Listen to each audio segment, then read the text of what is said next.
my son asked me, "Dad, what's it like to be married?" So I told him to go away and leave me alone. And then I asked him, "Why are you ignoring me?" Marital Monkey Mania. This is John, aka the Blind Fury. And this is Tanya, aka wife of the Blind Fury. And we are your host for Marital Monkey Mania. He's a master certified coach. She's a certified relationship coach. And he's a master certified relationship coach. Hello, everybody, and welcome to another episode of Marital Monkey Mania. On today's episode, our special guest joining us today will be Christian comedian Bob Smiley. He will help us tackle the question of how to deal with the infidelity of a spouse, the anger, the hurt, the frustration. So he will be joining us in a little bit. We will also be revisiting the Marital Monkey Rant of the day. We want to touch base with that again because of last week's episode. And if you would like to get involved in Marital Monkey Mania, we welcome it. We ask you to do that. Give us a call, 833-8-JUNGLE, and leave a message, a question, a rant, a joke, whatever it is you want to leave. You can do it right there. You can also visit our website, www.maritalmonkey.com. Send us emails through the Marital Monkey Mania radio show page, and then we will get it, read it on air. So with that, first thing we want to do today is send out an apology to everybody who was listening last week. The sound quality was really bad. It was something we did not expect, and it was not the radio station's fault. So we apologize for that. Hopefully today sounds much better, and we hope you enjoy the show. So with all of that being said, we are ready to head into our questions and answers. But before we get to the question, I want to introduce our special guest. I call him my friend. He calls me his nuisance. And he is a Christian comedian that tours this country. He is absolutely hysterically funny and one of the nicest guys in show business you will find. So I'd love to welcome Mr. Bob Smiley. Welcome in, Bob. Thank you, and thank you for reading exactly what I wrote. You did a really good job.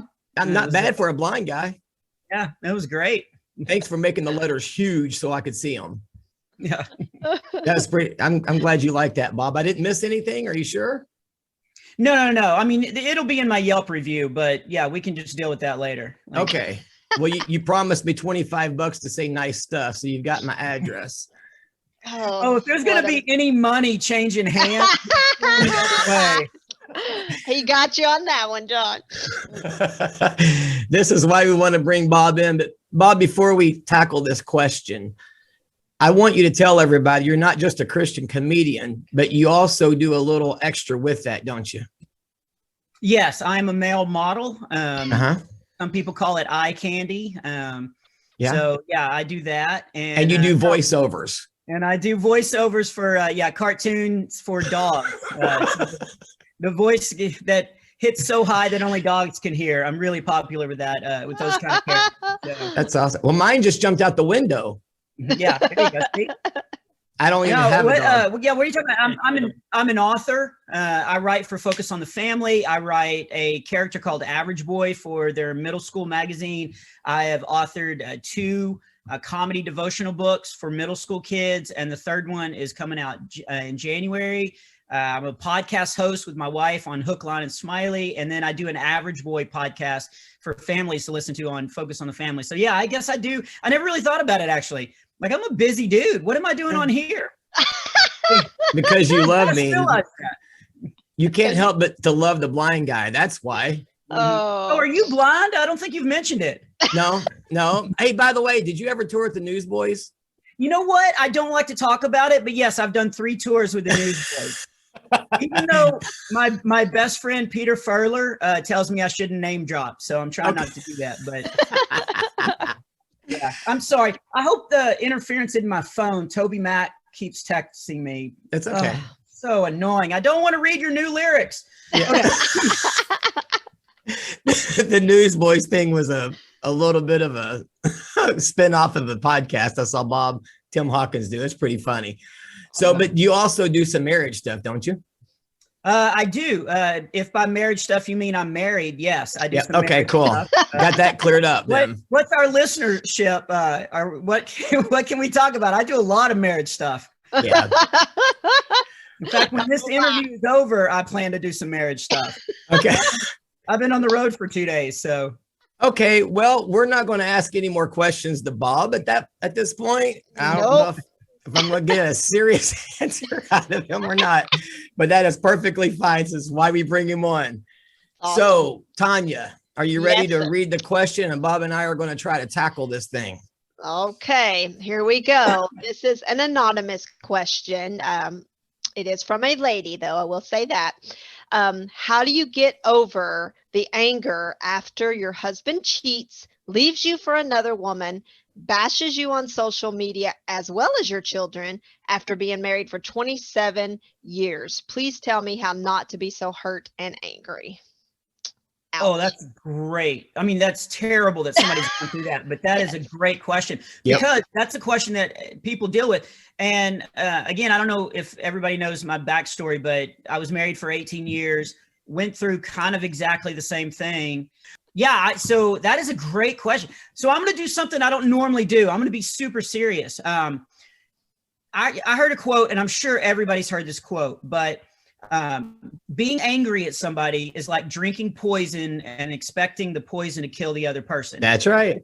That is I hope everybody's heard that. But when I first heard that, I heard that in the moment of dealing with all this stuff, all this betrayal and lies and, all this stuff. And I was really dealing with a lot of anger. And the thing that I realized was Satan was using that anger, and it starts off like a little seed.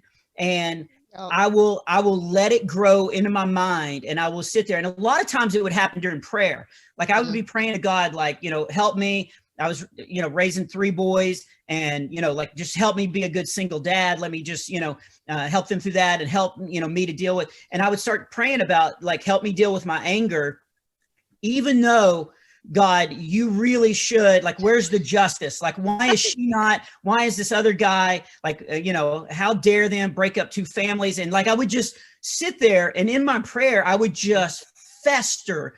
And I realized I would get more and more angry. And so I realized the best way to stop that anger, and it took me a long time to get where I was good at this, but the best way to stop it is right at the beginning. Know where your pitfalls are. And if you feel yourself to start thinking about all the stuff that's happened, her being bashed on social media or all the unfair things, especially by a cheating spouse. I don't know how anybody cheats and then is like, just justifies it in their mind. I know people do it all the time, but you're just sitting there going, how can this happen? It's so unfair. You got to just stop that. You got to just move on. So what I started doing was the second I started going down that path and realizing like, oh, I'm headed into a spiral of just reliving the past and all that, I would just have to stop myself, and I would have to do something completely different. Maybe people are mentally like smart enough to stop it and be able to continue on a different path and stay on the same topic, but I'm not. So I started playing this game called Clash Royale on my phone. And it's a 3-minute game where you have these characters that battle other characters. And anytime I just felt myself starting to get super angry, I would just pull out my phone, whether I was praying or not. I think God understands. And I would I would play that game, and it was a 3-minute break that would take my mind off of it. Or I would have books by my nightstand. If I was, like going to bed and I was angry or whatever, I would try to dive into these books. And I started reading these book series that I got really into. So it really helped just reset my mind off the past, because what's happened has already happened, and God truly is in control. And so, even though justice doesn't look like you want it to look like, there will be justice. There will be, fallout. There will be, repercussions and accountability, but it's not up to you. And that's super hard for a strong-willed child person like me to be like, no, I want it now. God, let me show you how it could happen. Yeah. Point it out. And, and there may be some emails sent to the IRS, maybe not, I'm not saying, but you've got to stop that anger train from moving down the tracks. And so any kind of distraction, I got into a couple of TV series that if I'd get the kids to school in the morning, and then I would, like I had to deal with a lot of like free time because I'm a comedian. I'm home during the week and I just have a lot of free time. And that was really detrimental to me at that point, because I would get the kids to school and then I just go sit in an empty house that shouldn't have been empty. And I really had to like find different ways to distract myself. So that's my suggestion to her. And just pick up the phone. I remember a friend of mine, excuse me, Tim Hawkins, who's a comedian. He was the first person I called. And I will never forget the greatest advice. He said, don't go through this alone. Like when you start feeling angry or upset, you pick up the phone. And he said I could call his butler or his maid. And, he gave me their numbers. And he was, that part's a joke. But he was like, you've got to reach out, because just talking to somebody will calm you down. And here's my last advice, because I know you asked a simple question and I'm giving a plot, but when you do talk to people, you don't have to talk about what's going on. Like the best thing to do, I used to have a friend that would just come sit over in the back porch during the darkest part of my life. And I would just sit on the back porch and we would just stare out at our backyard. And a lot of times we wouldn't say anything. But then when we did talk, we didn't talk about what was going on. We just talked about different stuff. And just having that, like something else going on, just remind me like, oh, the world's still going to be in motion. And so you've got to move on. And the only thing that's really going to anchor you down is that anger. And it's going to make you be bitter. It's going to make you do irrational things. It's only going to hurt you. So just find a way to try to stop it at the very beginning when it becomes a seed. Just let it burn out and then just move on. So that's my advice. And to go to bobsmiley.com and watch my comedy clips. That's a great one. A little promotion in there. I was going to plug him, but apparently I don't have to. But Bob, are you going to answer the question or not? You know what? I really don't like that question. So let's move on. Next That is awesome. Yes. Yeah, that is really some great stuff. And that's one reason I wanted Bob on here, because I knew there would be a different perspective. For me, he touched on something that I think is important, not to go through it alone, but also if you need some counseling or some trauma counseling to get through something that devastating, because she said she was married 27 years. So, definitely take care of it that way if need be. Going to the scriptures, if you go to Ephesians 4:26, it says, be angry, just don't sin. So that's something else. Hurt feelings and anger is a natural response to that. We saw Jesus go into the temple out of anger and throw around some tables. But then it says, don't let the sun go down on your wrath. And I don't think that means literally. That's my own outlook on it. I think that means don't hold on to it, just like Bob said. Don't let it burn. And when you do that, somebody put it in one of the best ways I've ever heard. He said, don't let Satan minister to you. And I was like, whoa, that's some powerful words right there. So, and I'll tell you something I've done, because I've had a few knives stabbed in my back. And then while they're taking it out, they're putting another one in my side and that type of thing. I pray for those people. I think when things like this happen, people cut you off in traffic, people get on your show and take 30 minutes to answer a simple question. You start getting angry. God's showing you who to pray for. If you're a believer, you know what I mean? I bet he was praying for me last week, Bob, because we had a topic that I got a little fired up about and didn't realize I talked a really long time. I was like, oh, that was a lot. But that's okay. I agree with you. But for this lady's question, married 27 years, I don't want, because people told me that as well. They said, you should pray for your ex-spouse. You should pray for her. And even the guy, because the guy was a really good friend of ours. Like we vacation together and all this stuff, like just pray for them. And I know this is a fault, but I was not at a place for a long time that I couldn't do it. So I do agree that that's a good thing, but I also don't want to tell this lady that has been married 27 years, like, just pray for your spouse. You're not going to be in a place to do that right then. And I think it's okay to be angry, but you can't let that anger then dominate your day. Right. And I think that's the key. And I'm going to respond to that with an absolute agreement, because it took me a while to learn how to pray for those who had done me wrong. And I'm not talking about a month or two. I'm talking years. And then God just put it on me to start praying. And I was like, okay, I will. And that seemed to ease some of the pain as well. You know, I mean, yeah, eventually you'll get to that point where you can pray. You know, like this, everything that happened to me was over 6 years ago. So I think another 30 years, I'm going to be ready to throw up a prayer for them. Can you pray when you're over 100 years old and know what you're doing? I mean, Oh my God. I don't know what you're talking about. You're obviously not good at math. actually, I'm really good at math, and your time is up. No, I'm kidding. Oh, good. He's like, good. I got married. I got married things to do. I too. I've got marriage stuff to do. I love it. So, but yeah, when, and you know, Bob just brought up some great points, and I don't even know if I really need to say a whole lot more, but I love the don't go it alone. I think that's incredibly important, and not letting it fester in your mind so it becomes a stronghold. So that's some good stuff, Bob. I'm impressed. I did not expect that out of you. I didn't either. When I was saying it, it sounded new to me. So, awesome.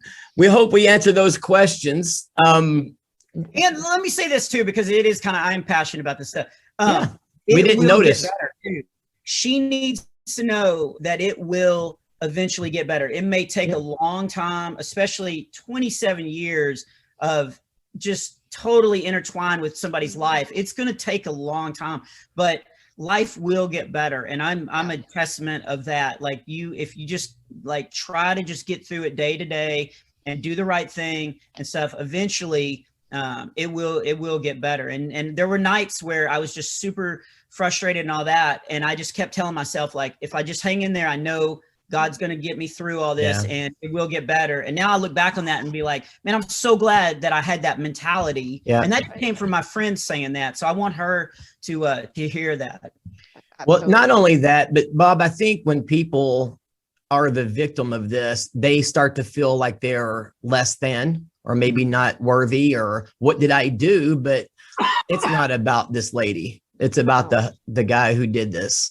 So I want her to realize that don't let your self-worth drop because of what somebody else did. Yeah. So I think a lot of people deal with that after something like that. Tanya, do you have anything to input if you can interrupt Bob? I could interrupt him. Well, I'm not going to interrupt him. Send him an email. A photo. She was like, you were taking a photo of me. I was taking a photo. I'm like, oh, got Bob Smiley. Yeah, I was like, okay, I got to flex. He will tell you I'm obsessed with taking photos. I only have 25,000 on my phone right now. That's not an exaggeration. And my iCloud's full. But no, the only thing I have to say is, you know, my heart goes out to her, and we will definitely be praying for her in this situation. And there are so many people out there in this situation. And I hope and pray that she does have friends, like Bob says, to go to. Hopefully maybe she has a church to go to. From what I understand, I don't know a whole lot of details about her except that she's a Christian. So that she has Christian counsel, and that we are going to be praying for the situation. And you know, if he's bashing the children on social media, I don't know what that's all about, but definitely. What's a guy with issues? It definitely be an advocate for your children, and don't be like the dad, and don't bash the dad to the children. You have to be honest about things. I think children need to know what's going on, and honesty, but definitely probably get them some help too, because that's going to leave a lasting impression on them. That's a broken dude, though. That's exactly right. Yeah, if he's cheating on his wife after 27 years, he's got some demons in it. Like he's a broken dude, and so everything's off limits. Like none of that kind of stuff surprises me. No, absolutely. It's so sad. It's like, my gosh, guys. Anyway, don't get me going, because it's a 30-minute show, not a 2-hour show. And Bob done took up like 80% of our time. So, which is what we wanted. That's why we wanted. Everybody listening wanted that. Like, finally get a break from John. So, You said it. Bob, you're going to get booked now just because you got me to be more quiet than normal. Nice. People are going to be like, yeah, come on. And I'm telling you, folks, if you have a church or you do anything like that, get a hold of Bob, bring him in. And I promise you, I won't give details on air, but he's worth it. He's affordable and he's incredibly easy to work with. That's $25 more, Bob. So go to bobsmiley.com, hit him up, get him booked, bring him to your church. I promise you, you will be glad you did. And then, Bob, one of these days, we're going to get that marriage conference going, and I'm still going to bring you in, even though you give me such a hard time. Yeah, that's going to be fun. Yeah. So, all right. With that, we're going to move on to our next segment right after this. Marital Monkey would like to thank the Invisible Man Ministries. David was mentally and physically abused as a child. He felt no one could see him, so he would yell just to get attention. Then God gave David the gift of writing poetry. It was through this writing that God began to heal David's heart. This poetry can be found in one of David's many books. To see a listing of these books, go to maritalmonkey.com, click on sponsors, and there you will find the information. There, you will also find a link to his podcast, The Invisible Man Ministries, bringing healing through poetry. Okay, before we let Bob go, we're going to move into one of our fun, entertaining, and, humorous segments. I think we got the right guy for this. Let's go with Marital Monkey Business. This is where we tell stories on ourselves or our spouse, but you better have permission from the wife. Or a joke. Bob, what do you got? Give us something funny about marriage. If it's a real life story, that's even better. That's what we call monkey business around here. Okay, so you want like a real life story of like something weird that happened? Well, whatever, as long as it has to do with your marriage. I mean, okay, so it is a marriage show. here's our best fight ever, because like we realize like even if we fight, we're both committed, we both love each other, and so just keeping that in mind throughout the fight. So here was the fight. I was on the bed playing solitaire, and I was doing it with real cards because I just done the Apple update on my phone, so my phone didn't work. So I was playing solitaire on the bed, and she came in to change the sheets, and she asked me to get the cards off the bed. And because I'm a comedian, I asked her politely if she would come back in a little bit. And as a joke, I said, and you're really supposed to knock and say housekeeping first. And yeah. So it turns out she is not a fan of housekeeping jokes. So she informed me to get the cards off the bed right away. And so, but she started picking up stuff around the room. And I read the situation like a good husband. So I put the red jack on the black queen. And she looked up and she goes, we have an Alexa in our room. And she goes, Alexa, play He's a Real Nowhere Man by the Beatles.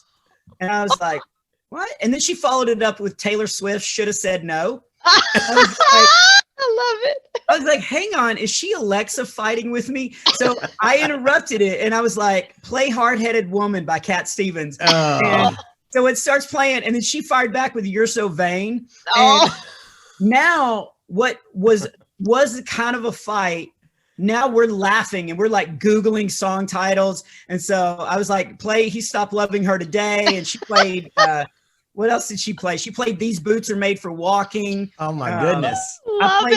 I played Go Your Own Way. And then she trumped me because I'm a huge Bob Dylan, Tom Petty fan. And so she trumped me with Don't Come Around Here No More. And so what ended up like was kind of a fight. Ended up like we were just laughing. It ended up really well. But I think that's the key to marriage is like even when you're fighting, you got to realize you're both committed to each other. And so in the long run, you both love each other. You just need to figure out a solution to whatever, the little fight is. I love that. That is just awesome. That's odd. I just played Cold as Ice for Tanya yesterday. So yeah. Now it's a running gag. So like we'll walk in and she'll be like, play Under My Thumb, something like that. Love it. Did you finish coloring my book that I sent you? I have not finished coloring your book. I'm on page 86. Come on, dude. That 3 months ago you told me you were still coloring and you're only on 86. I got crayon cramp. What can I say? Bob, I appreciate you joining us, buddy. It's been great. Awesome. Oh, yeah. Hopefully you'll come back if you're not too scared of us and join us again for another episode and create some laughs. Yeah, that'll be awesome, man. Well, I appreciate it. You guys get a hold of him, bobsmiley.com. Bring him to your church and have a night of laughs for sure. Bob, thank you for joining us, buddy. All right, we'll see you guys. Have a great one. That's awesome. If you would like to ask us a question, send us an email, ask@maritalmonkey.com. Go to our website, maritalmonkey.com, or give us a call at 833-8-JUNGLE and leave your question there. Well, now that we've gotten rid of Bob, we are going to head into the Marital Monkey Rant of the day. Just briefly, for the last 2 or 3 weeks, we've been talking about this term that men sometimes use on their wives, and it's the "my old lady." I hate it. I've mentioned it 2 or 3 weeks in a row, so make it a 4th week. I hate it. I hate it when men call their wives old lady. And we had a caller that called about that very thing and added a little bit to it. I loved it, but because we had some issues last week and the sound did not come out very well, we are going to replay that message right now. My name is Andrea Thomas, and I'm from West Virginia, and I think that a man calling a woman, his wife, an old lady is extremely disrespectful. I don't like it, and vice versa. I don't like it when women call their husband's old man. He's my old man. I think that's extremely disrespectful. It shouldn't go like that either way. So as we stated in our show last week, we love the fact that she just did not include men calling their wives old lady, but the wives calling their husbands old man. I think that's pretty cool because as a man, I look at it from a man's perspective, and that's where my mind is. But she hates it both ways, which I do too. She just did one up on me. I don't know how to feel about that. I think we ought to give her a Texas Roadhouse appetizer. Tanya, what do you think? I think she deserves it. I think, you know what? Let's go beyond that. Andrea, drop us an email, contact@maritalmonkey.com. I'm going to send you a dinner for 2 up to $30 at Texas Roadhouse. Just when you email us, send your last 4 digits of your phone number, and that way we know it's you, and we will get that certificate out to you, and you can go out to Texas Roadhouse, dinner for 2 up to $30. So Andrea, thank you for the call. If anybody has anything they want to rant about, give us a phone call at 833-8-JUNGLE and select the appropriate extension and let it loose. And you might be heard right here on the show. Tanya, closing thoughts. Well, I hope everybody enjoyed the show and enjoyed hearing Bob, and definitely check him out. Just remember, laughter does good like a medicine. So even if you are going through some hard times with your marriage or with your life, find a way to laugh because it will help you through the hard times. And that's the truth, because a dry spirit dries up the bones. Or a broken spirit. I just said that wrong. A broken spirit dries the bones. Yes. Sometimes my mind gets ahead of my mouth, and that's not easy to do. So thank you everybody for listening. Be listening for future episodes because I have some other guests that we will be bringing in just like Bob. And I do hope to get Bob back. He is such a great dude. And again, check out bobsmiley.com. For us, you can go to maritalmonkey.com. Call us 833-8-JUNGLE. Get involved in the show and let's interact with each other and just have a blast. So everybody, thanks for listening. Remember, Hebrews 13:4 says marriage is to be held above all. That's everything, no exemptions. Let's make it happen. Let's have some fun and show this world what marriage is supposed to be all about. Thanks for listening, you guys. Have a great week. We'll talk to you next week. See ya. Marital Monkey is a ministry of the Bloodwall Ministries. www.thebloodwall.com.